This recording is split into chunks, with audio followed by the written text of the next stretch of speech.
Salut! Aujourd'hui, je vous retrouve pour vous faire un bilan de mes 3 ans de licence. Ça fait 2 ans que j'ai pas fait de vidéo parce que c'est compliqué pour moi de faire des vidéos, de monter les vidéos, de les mettre en ligne. Donc je me suis tournée vers TikTok. C'est une plateforme que j'aime beaucoup, j'ai 1000 abonnés à peu près.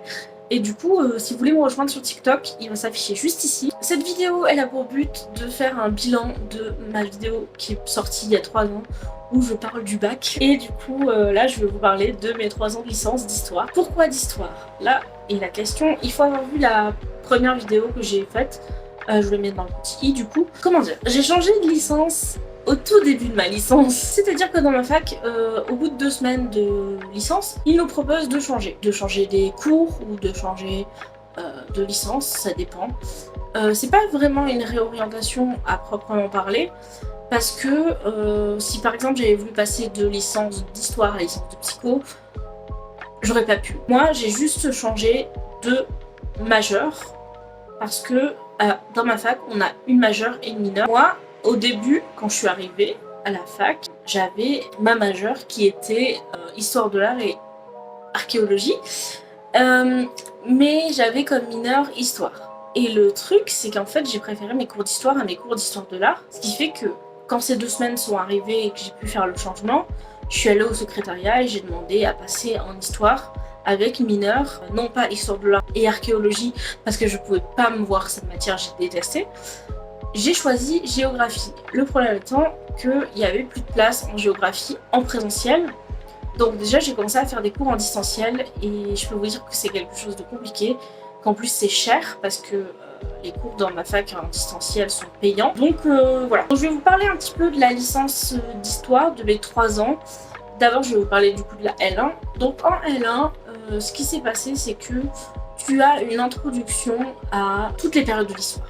Donc tu as de l'Antiquité, du médiéval, du moderne et du contemporain sur du coup 2 semestres, donc 2 cours d'histoire par semestre. Donc comme je vous ai dit, j'ai choisi géographie en mineur. J'ai également détesté parce que en fait le problème de la géographie c'est qu'il y a des maths, beaucoup de maths, donc c'était muy complicado étant donné que j'avais pas fait de maths depuis la seconde. Voilà. Et donc j'ai choisi comme option de la psycho parce que j'étais toujours dans une optique de changer de licence et aller en psycho. En plus des cours de mineur, des cours de majeur et des cours de psycho, j'avais des cours d'accompagnement de projet, je sais plus du tout ce que c'est, je peux pas vous expliquer, je suis désolée. Et j'avais un cours de méthodologie universitaire pour nous apprendre à faire des dissertations et des commentaires de texte. Moi honnêtement ça m'a pas vraiment servi parce que j'utilise toujours la méthode que j'ai appris au lycée et ça fonctionne très bien. Et donc du coup j'ai fait mon S1 tranquillement en allant en cours. Et pendant le S2, c'était en 2020, donc c'était pendant le début de la pandémie. Et là, en fait, j'ai été complètement larguée parce que les profs étaient pas prêts à nous faire des cours à distanciel. Ce qui fait que j'ai eu mes examens et j'ai eu mes notes.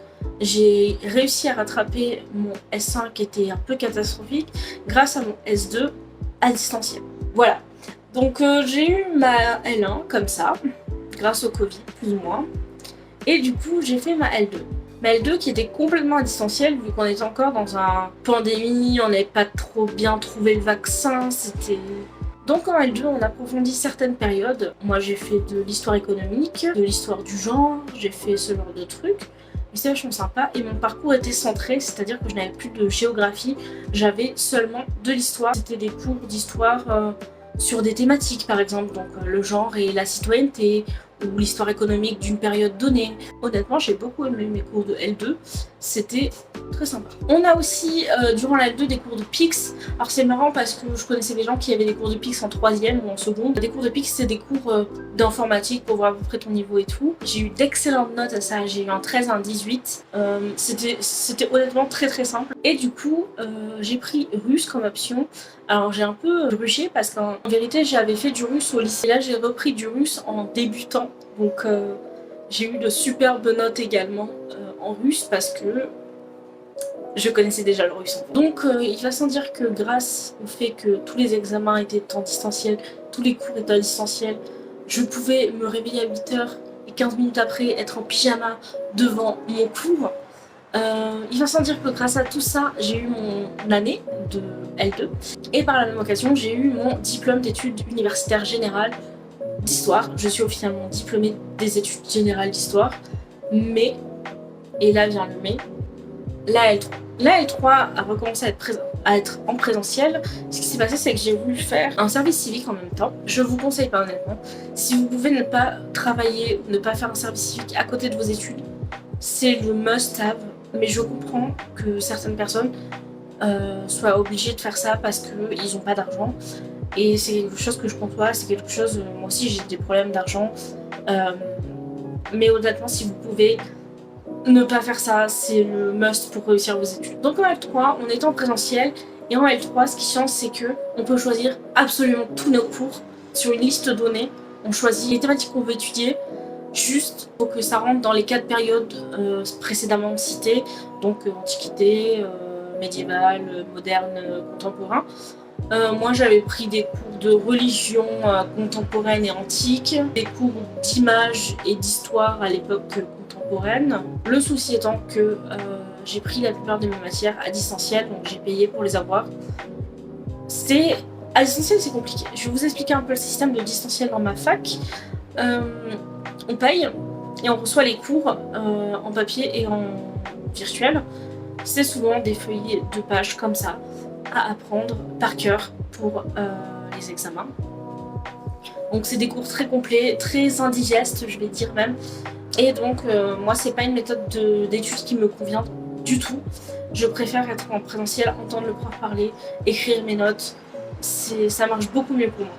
Ensuite j'ai pris comme option le portugais. Le souci étant c'est que c'est comme l'espagnol et que mon niveau d'espagnol est misérable. J'ai également pris une option d'ouverture en plus de mes options à 0,5 points, c'est-à-dire qu'il peut ajouter 0,5 points à ma note finale de semestre. Et donc j'ai servi de guide étudiant en montrant la fac aux nouveaux étudiants qui arrivaient, tout simplement. Alors voilà, j'ai pas eu ma L3. Et ce qui s'est passé, c'est que, en fait, pendant ma L3, j'ai découvert une licence qui me plaisait beaucoup. Et un avenir qui me plaît beaucoup, que j'aimerais envisager, c'est-à-dire devenir bibliothécaire ou prof documentaliste. Vous savez, la dame du CDI, il vous dit tout le temps chute. Voilà, je veux devenir ça.